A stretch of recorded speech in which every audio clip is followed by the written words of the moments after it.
इयत्ता 9वीची मी विद्यार्थिनी R K public school and junior college येथे शिकत असून नाव सांगायचं नाही. बरोबर सर, नाही तुम्हाला फक्त सर येथे शिकत असून आज जो प्रकल्प तुमच्यासमोर सादर करते सर, हा फक्त एक प्रकल्प किंवा एक प्रोजेक्ट नसून एक मॉडेल नाही आहे सर. हे फक्त ही एक आशेची किरण आहे आणि नितीन गडकरी सर यांचं ड्रीम, यांचं स्वप्न पूर्ण करण्याकडे मी वळण एक घेतलेलं आहे सर. सर माझा प्रकल्प आज माहिती आहे सर आपल्याला, आपला भारत देश हा कृषीप्रधान देश आहे. येथे शेतकरी आणि शेती हे असल्याशिवाय आपली आर्थिक स्थिती वगैरे राहतबल होऊ शकते सर. सर आता शेतकरी आपण पाहतो, शेतकरी कुठे आहे सर? शेतकऱ्यावर आत्महत्या करण्याची जर समस्या येत असेल, ते जरी कमी झालं असलं सर तरी आज शेतकरी कर्जबाजारी होत जातोय. जो शेतकरी जगाचा पोशिंदा आहे, जो आपल्याला अन्नदान करतो, तोच जर उपाशी राहत असेल तर सर, म्हणजे सर यावर्षी बीड जिल्ह्याचं उदाहरण घ्या, अतिवृष्टीमुळे कितीतरी पीक वायाला गेलं सर. माझे स्वतःचे वडील शेतकरी आहेत, त्यांनी यावर्षी कापूस लावला होता सर. पूर झाला, अतिवृष्टी झाली आणि उरल्या फक्त कापसाच्या या पळाट्या, ज्या आम्हाला जाळून द्याव्या लागल्या सर शेवटी. परंतु सर माझ्या या प्रकल्पामुळे आज या कापसाच्या पळाट्याला सोन्याचा भाव येणार आहे. म्हणजे प्रकल्प काय नेमकं सर, मी तुम्हाला संकल्पना सांगते सर. या शेतकऱ्याच्या प्रॉब्लेम्सवर, या प्रदूषणावर, या रोगराईवर होणाऱ्या सोल्युशन काढले मी. इथेनॉल, इथेनॉल आणि फक्त इथेनॉल सर. पण हे इथेनॉल खरंच गरजेचं आहे का सर? आपली एक मेंटॅलिटी झाली की इथेनॉल हे फक्त ड्रिंकिंगसाठी यूज केलं जातं, पण नाही सर. इथेनॉल हे फक्त ड्रिंकिंगसाठी नाही, तर आज काळाची गरजच इथेनॉल आहे. ते एक बायोफ्यूल आहे, हॉस्पिटल्समध्ये यूज केलं, त्याचा उपयोग कुठे नाही सर. मी तुम्हाला सांगते आता, माझी संकल्पना आहे की जे इथेनॉल सध्या उसापासून बनवलं जातं, ते इथेनॉल मी या फेकून दिलेल्या कचऱ्यापासून, या कापसाच्या पळाट्यापासून बनवणार आहे. हे शक्य आहे का सर? तुम्ही म्हणताल कापसाच्या पळाट्यापासून आणि ह्या शेंगाच्या टरपल्यापासून इथेनॉल कुठे बनत असते का सर? 500 रुपये किंमतपर्यंत त्याची चालली, 65 रुपये, 200 रुपये लिटर किंमत त्याची जाते. मग ह्याच्यापासून बनवू शकतो? सध्या आपण बनवतो ऊसापासून, मग ह्याच्यापासून बनल कसं नेमकं, हा प्रश्न उद्भवतो सर. तर हे स्वतः मी केलंय, जवळपास 3 महिना झाले मी ह्याच्यावर काम करत होते सर. आता ही संकल्पना कुठून आली आणि प्रकल्प काय, मी तुम्हाला सांगते सर. सध्या जे ऊसापासून इथेनॉल बनवलं जातं ते शुगर केन पासून बनवतात. आता इथेनॉल बनवताना सर एक यीस्ट नावाचा बॅक्टेरिया यूज केला जातो, सॅकरोमायसिस सर्वॅसी. ह्याची एक हे आहे सर, म्हणजे एक फॅक्टर आहे त्याचा की तो कार्बोहायड्रेट खातो आणि अल्कोहोल देतो सर. ऊसामध्ये असतात डायसॅकराइड, म्हणजे साखरेचे फक्त 2 मॉलिक्यूल त्याच्यामध्ये असतात सर. आणि तेच या कापसाच्या पळाट्या, ह्या पालेभाज्याच्या कचऱ्यामध्ये असतात पॉलिसॅकराइड. पण पॉलिसॅकराइडना आपण आणखी बनवलं का नाही आणि हे जाळून का टाकतो सर? तर पॉलिसॅकराइडची एक प्रॉपर्टी आहे, ते असतात टेस्टलेस. आणि डायसॅकराइड, ऊस असतो गोड. डायसॅकराइड म्हणजे ह्याच्यामध्ये जिथे 2 साखरेचे मॉलिक्यूल आहेत, ह्या पॉलिसॅकराइडमध्ये, या कचऱ्यामध्ये सर गेम चेंजिंग पॉईंट इथंच आहे, 4235 मॉलिक्यूल साखरेचे आहेत सर. सर आता तुमच्या समोर आहे, 2 मॉलिक्युल्सने इथेनॉल बनवणं आणि 4235 मॉलिक्युलने इथेनॉल बनवणं कुठं राहिलं? पण करणार कसं? तर सर मी तुम्हाला सांगते आता सगळी प्रक्रिया सर. ॲक्च्युली हे मला cell the unit of life हा चॅप्टर शिकत असताना कळालं. पॉलिसॅकराइड काय, डायसॅकराइड काय.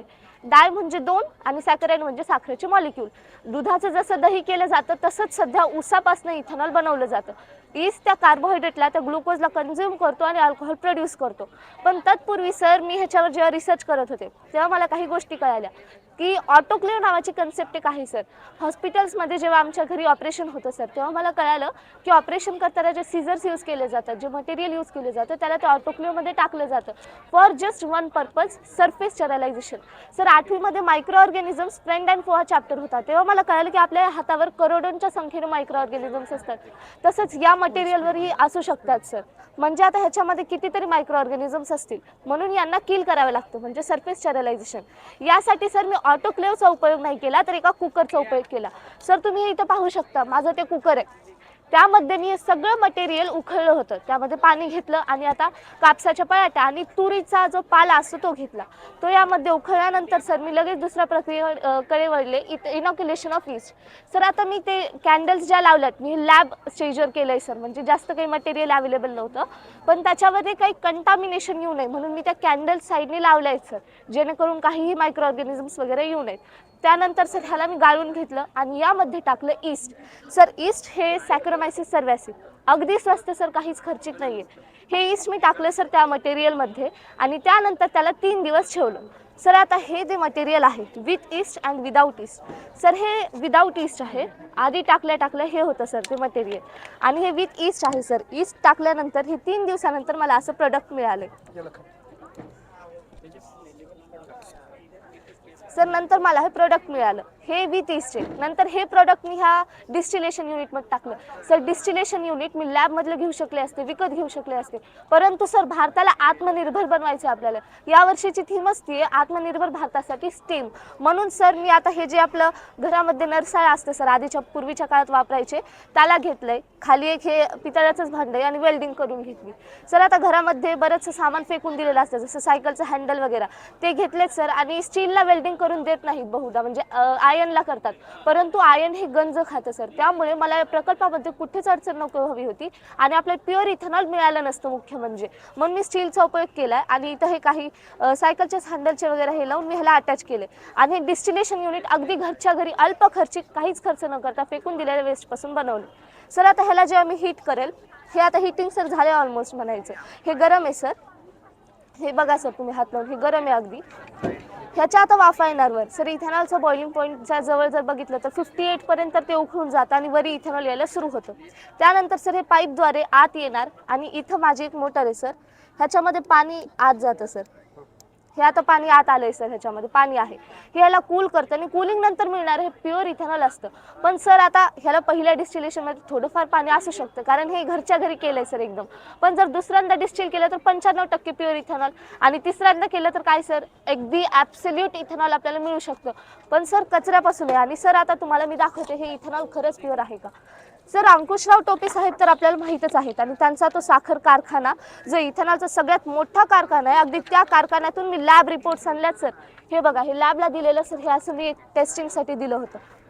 हे टेस्ट केल्यानंतर सर आम्हाला एकदम 69.20% प्युअर इथेनॉल मिळाले सर. ही लॅब रिपोर्ट आहे, तुम्ही चेक करा सर. आणि सर मी स्वतः या इंडस्ट्रीला व्हिजिट केलं होतं, अंकुशनगरच्या इंडस्ट्रीला. हे इंडस्ट्रियल व्हिजिट होतं, तिथं 2 दिवस मी 2 वेळेस व्हिजिट दिलं सर.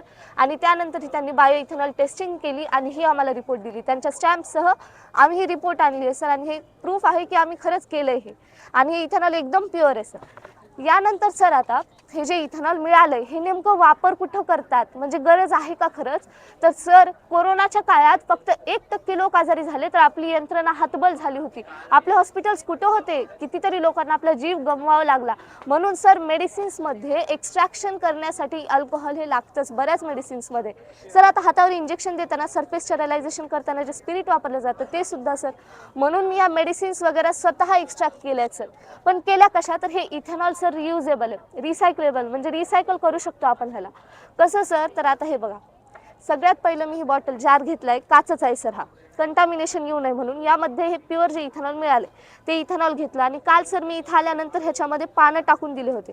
हे पहा सर, हे आवळ्याचे पान टाकले आणि आज तर हे ग्रीन झाले. हे ग्रीन का झाले सर, ह्याचा पूर्ण जो अर्क आहे जे आपल्या शरीरासाठी खूप जास्त गरजेचं आहे तो यामध्ये उतरलाय सर. आता सर हा जो अर्क आहे, आता ही मेडिसिन मिळाली कशी नेमकं, तर हे जर सर आपण हे डिस्टिलेशन युनिट जे आहे यामध्ये जर हे टाकलं सर मटेरियल, आपण मी हे टाकलं होतं आणि स्वतः केलं, तर हे उकळल्यानंतर इकडं मिळणारं काय असणार आहे सर, ॲब्सोल्यूट अल्कोहोल असणार आहे. इथेनॉल का सर, तर आपण इथेनॉलमध्ये पाला टाकला होता आणि पाला आपण बाजूला घेतलाय, फक्त ते जे आहे सर लिक्विड हे टाकलं होतं. इकडं मिळणारं असतं प्युअर इथेनॉल आणि इकडं येणारं काय उरलेलं काय असणार, तर तो जो अर्क होता सर तो. आणि हीच आहे ती पावडर सर, ही स्वतः मी बनवली आहे सर, ही आवळ्याची पावडर. आणि जे आता आपल्याला मेडिसिन्समध्ये एक्स्ट्रॅक्शनला खूप जास्त गरजेचं आहे त्या सगळ्या मेडिसिन्स सर, जसं की जास्वंदीच्या फुलाचा पाला सर. हे पहा, पाला टाकला आणि हा त्याचा अर्क ह्याच्यात उतरला आणि ही एक्स्ट्रॅक्ट केलेली मी मेडिसिन. हे लिंबाचं सर, कडुलिंब खूप जास्त गरजेचं असतं आणि हृदयासाठी पण चांगलं असतं, म्हणून सर ह्यामध्ये मी कडुलिंब टाकलं.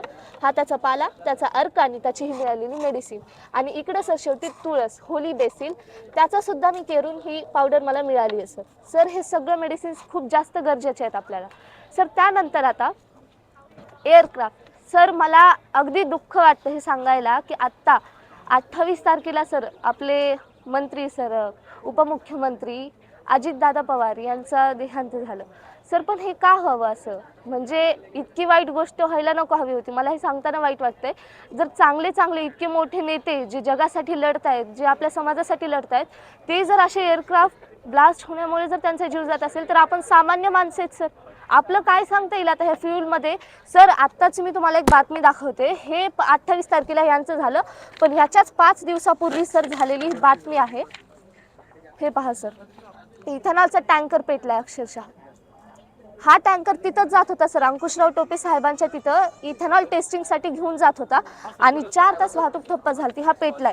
हे होण्याचं कारण काय सर? तर हे त्याच गोष्टींमुळे होतंय. इथेनॉल लवकर पेट घेतो. मग याच्यावर सुद्धा मी एक सोल्युशन आणि उपाययोजना काढली आहे. 2 दिवसात मी विचार केला की हे होण्याचं कारण काय असेल नेमकं. तर इथेनॉल हे खूप जास्त फ्लेमेबल आहे, ते खूप जास्त लवकर पेट घेतं. तर आता मी तुम्हाला सांगितलं की जसं मी ईस्ट टाकते आणि ईस्ट नंतर मला त्या ग्लुकोजचं कन्व्हर्जन मिळते अल्कोहोल. पण ते फक्त अल्कोहोल नसून अल्कोहोल प्लस कार्बन डायऑक्साईड आहे. तो कार्बन डायऑक्साईड काय प्रश्न उद्भवतो की तो प्रदूषण करू शकतो, पण तो अजिबात प्रदूषण करणार नाही. तर हे जे टँकर सध्या पेट घेत आहेत यावर सोल्युशन म्हणून आपण हे असं स्ट्रक्चर ह्याच्यामध्ये करू शकतो. आणि मी फक्त हे इंजेक्शननी करून दाखवले मॅम. आता हे कसं करायचं मॅम? याच्यामध्ये इथेनॉल आहे मॅम, तुम्ही बघा हे मी एक्स्ट्रॅक्ट केलेलं प्युअर इथेनॉल आहे. आपण जर असं स्ट्रक्चर केलं, हे यामध्ये आता हे टँकर आहे समजा, हे आपण इथेनॉल या कंटेनरमध्ये ठेवणार आणि ही जी वरची आता थोडीशी बायलेअर उरते त्याच्यामध्ये जर हा एक्स्ट्रॅक्ट झालेला कार्बन डायऑक्साईड टाकला तर पेट घेणं शक्यच नाही. आत्ता जर 4 दिवसावर अशा घटना घडत असतील मीस, तर ही गोष्ट फार जास्त गरजेची आहे आणि ही उपाययोजना इतकी जास्त काम करेल की जर भारत देशाने हे जर अंमलात आणलं तर हे जे एअरक्राफ्ट ब्लास्ट व्हायलेत आजकाल, टँकर ब्लास्ट व्हायलेत, हे होणारच नाही. आणि म्हणजे अजितदादा पवार यांनी जो जीव गमावला हे असंही होणं चुकीचं आहे, म्हणजे असंही होणार नाही मॅम, हे मला वाटतं.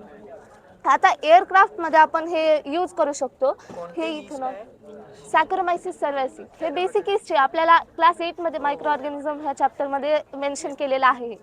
आपण हे बसमध्ये यूज करू शकतो आणि याने प्रदूषण खूप जास्त कमी होतं. आत्ता जे पेट्रोल 90 रुपये लिटर आहे ते फक्त 65 रुपये लिटरपर्यंत इथेनॉल आहे. पण मीस हे ॲब्सोल्यूट अल्कोहोल मिळायला हवं आपल्याला. आजकाल भ्रष्टाचार होतो त्याच्यामुळे म्हणा किंवा बऱ्याच जागी भेसळ मिळते आपल्याला. म्हणजे पेट्रोलमध्ये जर समजा कधी इथेनॉलमध्ये जर त्यांनी 1% जरी आपल्याला पाणी मिसळलेलं असेल तर हे ॲक्सिडेंट जे ब्लास्ट झाले ते होण्याचे खूप जास्त चान्सेस आहेत.